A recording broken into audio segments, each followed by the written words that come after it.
In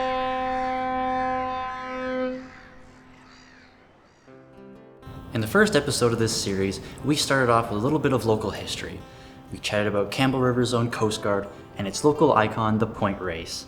In this episode, we'll delve a little deeper into why exactly these state-of-the-art rescue craft are necessary and what dangers they exist to protect us from.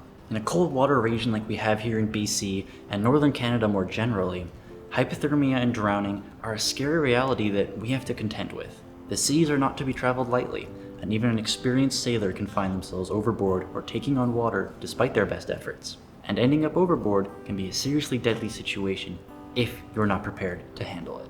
So, let's say worst case scenario happens. You end up in the water. The biggest threat to your life in a cold water situation is time.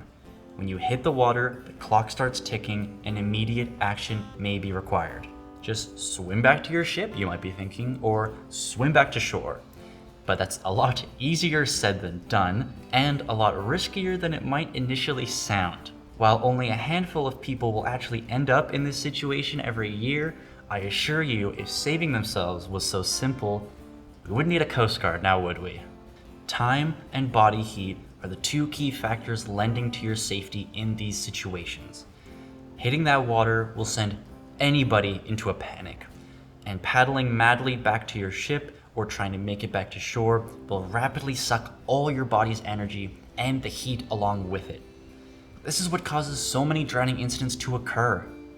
But luckily, there is a plethora of safety equipment designed precisely to give you a leg up in these scary situations. First, and probably most disregarded, is the humble life preserver, or the life ring as it's otherwise commonly known.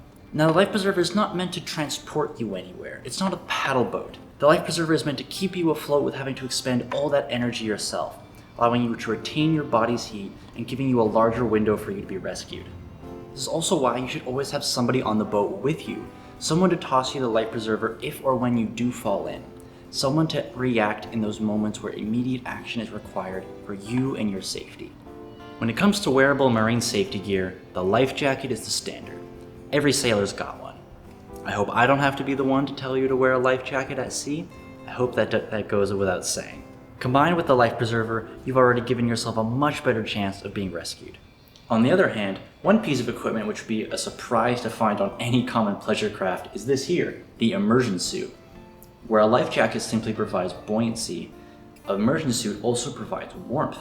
It's called an immersion suit because it's meant to fully enclose a person inside. It even comes with specially fitted boots and gloves to reduce the amount of exposure as much as possible. This massively increases your body's ability to retain heat while in the water, and it will also keep you warm outside of the water. Fishermen who find their catch in harsh, extreme conditions often wear this sort of thing as well. Being out on a wet and stormy deck all day long gets a lot easier to handle when you have something like this.